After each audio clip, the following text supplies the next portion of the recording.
Animal Farm, karya George Orwell, diterjemahkan oleh Bagdi Sumanto. Bab 10. Tahun berlalu. Musim silih berganti, hidup binatang yang pendek cepat berlalu. Tibalah saatnya ketika tidak ada lagi yang ingat masa lalu sebelum pemberontakan, kecuali Clover, Benjamin, Moses si gagak, dan sejumlah babi. Burel sudah mati. Bluebell, Jessie, dan Pitcher sudah mati. Jonas juga sudah mati. Ia mati di sebuah panti pemabuk di bagian lain negeri itu. Snowball sudah terlupakan. Boxer sudah terlupakan kecuali oleh beberapa binatang yang kenal dengannya. Clover sekarang seekor kuda betina tua yang gemuk. Persendiannya kaku dan matanya cenderung berair. Ia sudah 2 tahun melewati usia pensiunnya. Tetapi pada kenyataannya tidak ada binatang yang pernah benar-benar pensiun. Pembicaraan tentang menyisihkan satu sudut padang rumput untuk hewan redatama sudah lama dilupakan. Napoleon sekarang sudah menjadi seekor babi jantan dewasa seberat 152 kg. Squealer begitu gemuk, sampai ia harus susah payah untuk melihat dengan matanya. Hanya Benjamin tua yang sama seperti dulu. Hanya saja moncongnya menjadi agak kelabu dan sejak kematian Boxer lebih murung dan pendiam daripada sebelumnya. Sekarang ada lebih banyak makhluk di peternakan itu. Meskipun jumlah kenaikannya tidak begitu besar seperti yang diharapkan selama tahun-tahun sebelumnya. Banyak binatang yang sudah lahir, dan bagi mereka, pemberontakan hanyalah sebuah tradisi yang samar-samar, diceritakan dari mulut ke mulut, dan yang lainnya dibesarkan tanpa pernah mendengar hal semacam itu disebutkan sebelum kedatangan mereka. Peternakan itu sekarang memiliki 3 ekor kuda selain Clover. Mereka merupakan binatang bagus yang istimewa, pekerja yang rajin dan kamerad yang baik, tetapi amat bodoh. Tak seekor pun dari mereka yang terbukti mampu mempelajari alfabet lebih dari huruf B. Mereka menerima apa saja yang diberitahukan pada mereka tentang pemberontakan dan prinsip binatangisme, terutama dari Clover, yang paling mereka hargai. Tetapi diragukan apakah mereka memahami cukup banyak tentang itu. Peternakan itu sekarang lebih makmur dan pengaturannya lebih baik. Bahkan sudah diperluas dengan 2 ladang yang telah dibeli dari Pak Pilkington. Kincir angin akhirnya selesai dibangun. Peternakan itu memiliki 1 mesin pengerek dan sebuah pengangkat jerami sendiri, dan sudah ditambah berbagai bangunan baru. Whymper telah membeli sebuah dokar. Akan tetapi, kincir angin itu belum dipakai untuk membangkitkan tenaga listrik. Alat ini dipakai untuk memecah jagung dan memberi keuntungan finansial besar. Setelah yang satu selesai, binatang-binatang itu bekerja keras membangun kincir angin lain dengan tujuan agar bisa dipasangi dinamo. Namun, kemewahan yang pernah diajarkan Snowball untuk dimimpikan para binatang itu, kandang dengan lampu listrik dan air panas dan dingin, dan pemakaian listrik 3 hari seminggu tidak lagi dibicarakan. Napoleon telah menyingkirkan ide-ide semacam itu dan menganggapnya berlawanan dengan semangat binatangisme. Kebahagiaan paling sejati, katanya, terletak dalam kerja keras dan hidup sederhana. Entah bagaimana kelihatannya, peternakan itu sudah semakin kaya meski tidak membuat binatang-binatang itu sendiri lebih kaya. Kecuali tentu saja untuk babi dan anjing. Mungkin ini sebagian karena ada begitu banyak babi dan begitu banyak anjing. Ini bukan karena binatang-binatang ini tidak bekerja seperti gaya mereka. Seperti yang tidak pernah lelah dijelaskan oleh Squealer, pekerjaan supervisi dan organisasi peternakan ini tak ada akhirnya. Banyak bagian pekerjaan ini yang binatang lain terlalu bodoh untuk mengerti. Misalnya, Squealer menceritakan pada mereka bahwa babi-babi harus menghabiskan tenaga amat banyak setiap hari untuk mengurus hal-hal misterius, seperti berkas, notulen, dan memorandum. Itu semua adalah lembaran kertas lebar yang dipenuhi tulisan. Dan segera setelah begitu penuh, lalu dibakar ke dalam perapian. Inilah arti penting paling tinggi untuk kesejahteraan peternakan itu, kata Squealer. Namun, toh babi-babi maupun anjing tidak menghasilkan makanan dengan kerja mereka sendiri. Dan jumlah mereka banyak sekali. Dan selera makan mereka pun selalu bagus. Akan halnya untuk yang lainnya, hidup mereka sejauh yang mereka tahu, seperti apa adanya dulu. Secara umum mereka kelaparan. Mereka tidur di atas jerami, mereka minum dari kolam, bekerja keras di ladang-ladang. Pada musim dingin mereka menderita karena dingin, dan pada musim panas diganggu lalat. Kadang-kadang yang tua di antara mereka mengorek memori mereka yang samar dan berusaha mengingat-ingat apakah pada hari-hari awal pemberontakan, ketika Jonas tua belum lama diusir, keadaan lebih baik atau lebih buruk daripada sekarang.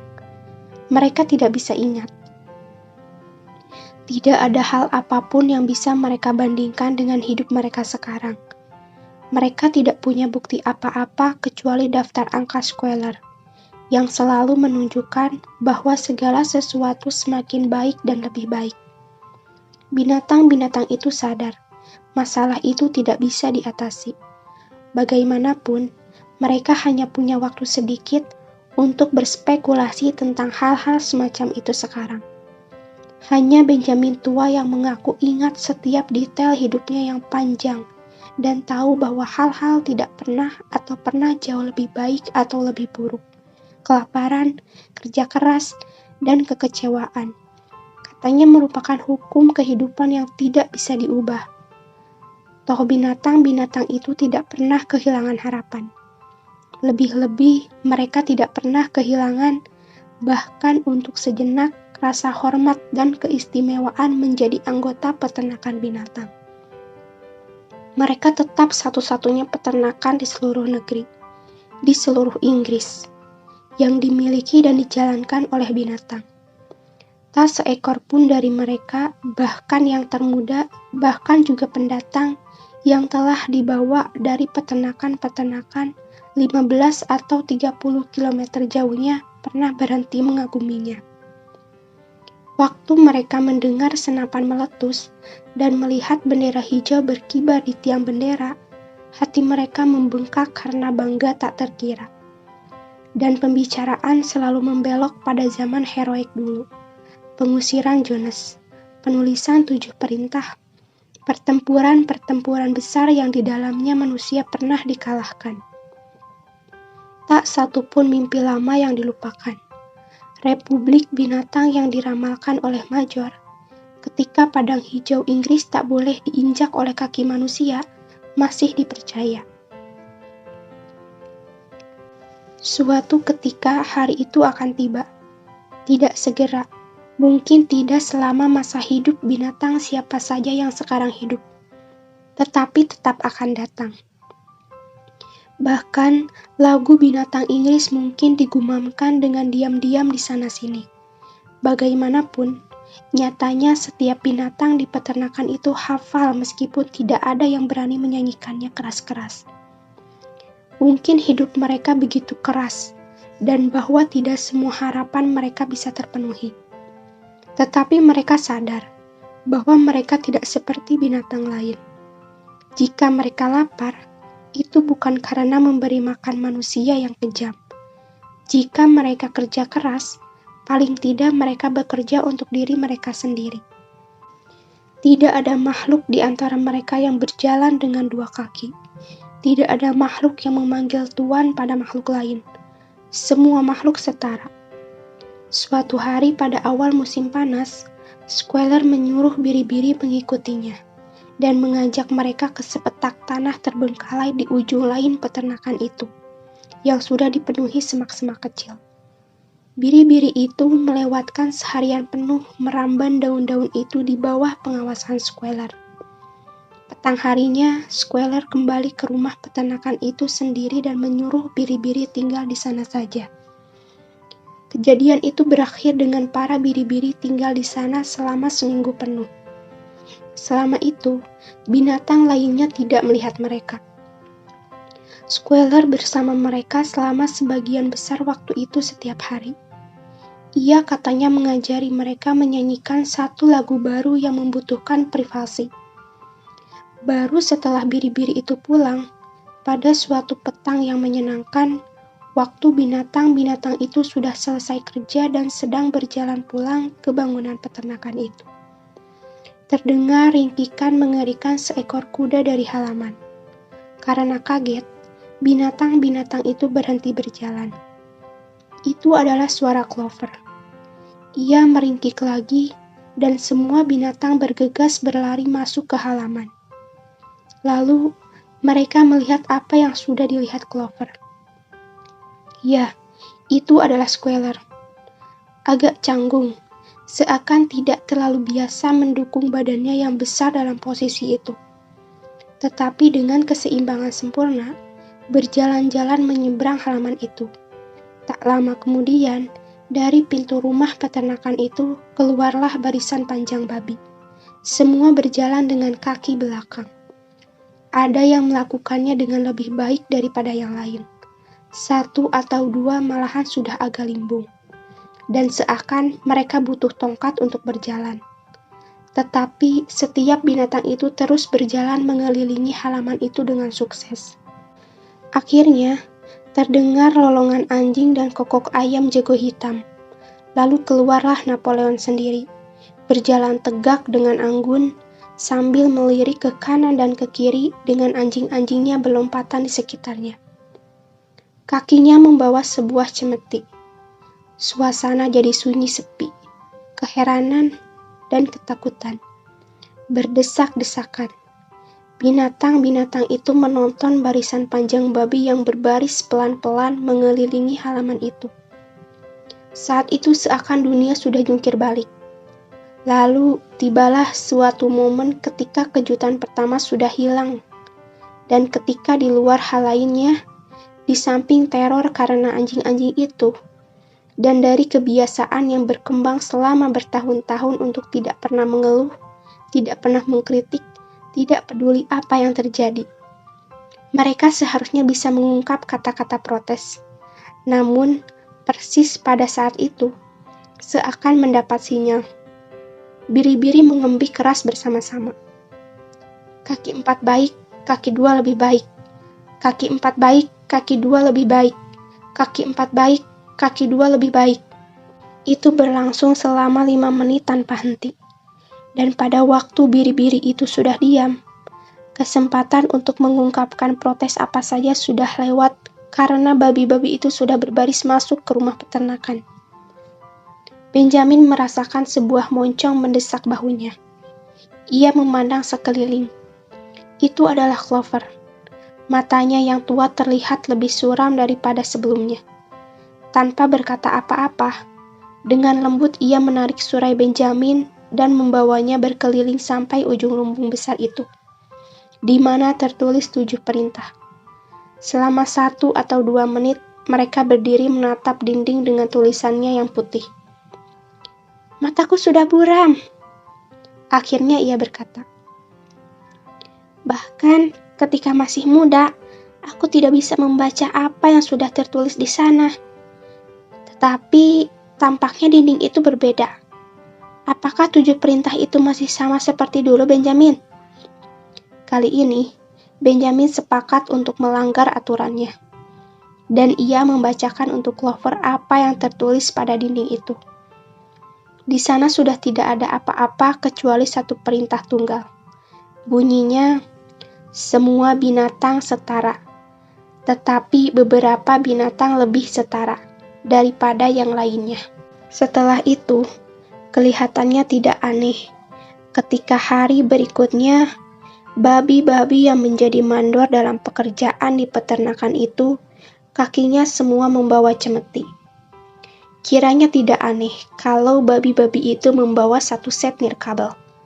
yang diatur untuk memasang sebuah telepon dan sudah berlangganan John Bull, Titbits, dan koran Daily Mirror. Sudah tidak aneh lagi ketika Napoleon terlihat berjalan-jalan di kebun rumah peternakan itu dengan sebatang pipa di mulutnya. Bahkan ketika babi-babi itu mengambil baju-baju Pak Jones dari lemari pakaian dan mengenakannya. Napoleon sendiri muncul mengenakan mantel hitam, celana penangkap tikus, celana kulit ketat, sementara babi betina kesayangannya muncul dalam gaun sutra bergerai yang biasa dikenakan setiap minggu oleh Bu Jones. Seminggu kemudian, pada sore harinya, sejumlah dokar masuk ke peternakan itu. Perutusan petani-petani tetangga telah diundang untuk melakukan satu wisata inspeksi. Mereka mengunjungi seluruh peternakan itu dan mengungkapkan pujian besar untuk semua yang mereka lihat, terutama kincir angin itu. Binatang-binatang itu tengah menyiangi ladang lobak. Mereka bekerja dengan rajin, hampir tidak mengangkat wajah mereka dari tanah, dan tidak tahu apakah mereka lebih takut pada babi-babi atau kepada tamu-tamu manusia itu. Malam itu terdengar tawa keras dan nyanyian dari rumah peternakan, dan tiba-tiba mendengar suara-suara yang campur baur. Binatang-binatang itu dilanda rasa ingin tahu apa yang mungkin tengah terjadi di dalam situ. Karena sekarang untuk kali pertama binatang dan manusia mengadakan pertemuan dalam suasana penuh kesetaraan. Bersama-sama, mereka mulai merayap pelan-pelan ke dalam kebun peternakan itu. Mereka masuk lewat pintu gerbang, setengah takut untuk terus berjalan. Tetapi Clover memimpin mereka masuk. Mereka berjinjit-jinjit naik ke rumah, dan binatang-binatang semacam itu cukup tinggi mengintip dari jendela ke ruang makan di dalam. Di sana, di seputar meja panjang, duduk selusin petani dan setengah lusin babi terhormat. Napoleon sendiri menduduki kursi kehormatan di ujung meja itu. Babi-babi itu tampak benar-benar santai di kursi mereka. Kumpulan itu tengah menikmati permainan kartu, tetapi berhenti sebentar, jelas untuk tujuan bersulang. Sebuah guci besar diedarkan, dan cangkir-cangkir diisi dengan bir. Tak ada yang memperhatikan wajah penuh tanda tanya dari binatang-binatang yang menatap masuk dari jendela itu. Pak Pilkington dari Foxwood sudah berdiri sambil memegang cangkirnya. Sebentar lagi, katanya ia akan minta hadirin bersulang. Namun, sebelum itu, ada beberapa kata yang ia rasa perlu dikatakannya. Sungguh amat memuaskan baginya, katanya. Dan ia yakin bagi hadirin lainnya karena merasa bahwa periode panjang kesalahpahaman dan kecurigaan itu sekarang sudah berakhir. Memang ada suatu waktu bukan bahwa ia atau salah satu hadirin itu sudah berbagi sentimen seperti itu. Tetapi ada suatu masa ketika pemilik peternakan binatang yang terhormat dihargai. Ia tidak akan mengatakan dengan nada bermusuhan, tetapi mungkin dengan agak was-was oleh tetangga manusia mereka.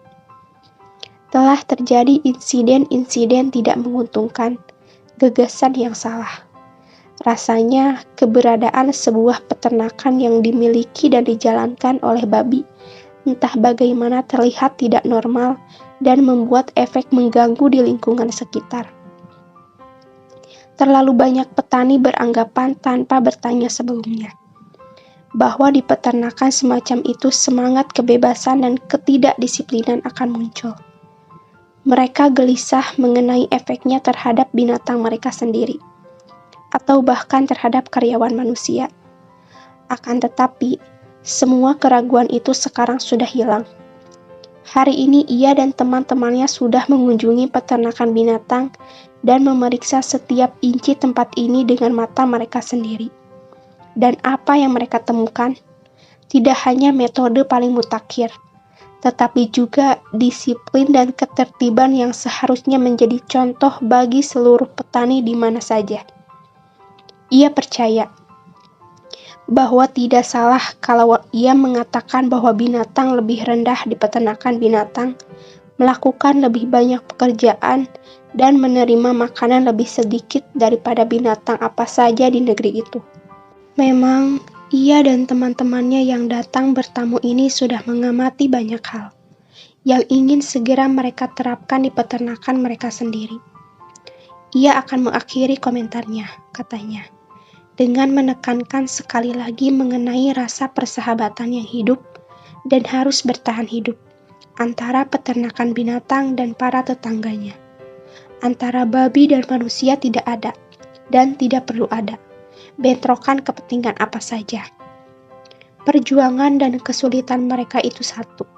Bukankah masalah tenaga kerja itu sama di mana-mana? Saat itu jelas bahwa Pak Pilkington mau memunculkan gurauan hati-hati yang sudah disiapkan tentang pertemuan itu. Tetapi untuk sejenak ia juga terlalu dikuasai oleh kegembiraan, sehingga tidak bisa mengucapkannya. Setelah berkali-kali tersedak, selama itu dagunya berubah menjadi ungu. Ia berhasil mengucapkannya. Jika kalian harus menghadapi binatang kelas rendah, katanya, kami punya manusia tingkat rendah. Kelakar ini membuat seluruh meja riuh rendah. Dan Pak Pilkington sekali lagi memberi selamat pada babi-babi untuk ransum yang rendah. Jam kerja yang panjang, dan yang ia perhatikan di peternakan binatang itu secara umum tidak ada yang dimanjakan. Dan sekarang, akhirnya ia berkata, ia akan meminta hadirin bangkit berdiri dan memastikan gelas mereka penuh. Bapak-bapak yang terhormat, Pak Pilkington menutup pidatonya. Bapak-bapak, mari kita bersulang untuk kemakmuran peternakan binatang. Terdengar sorak-sorai antusias dan entakan kaki.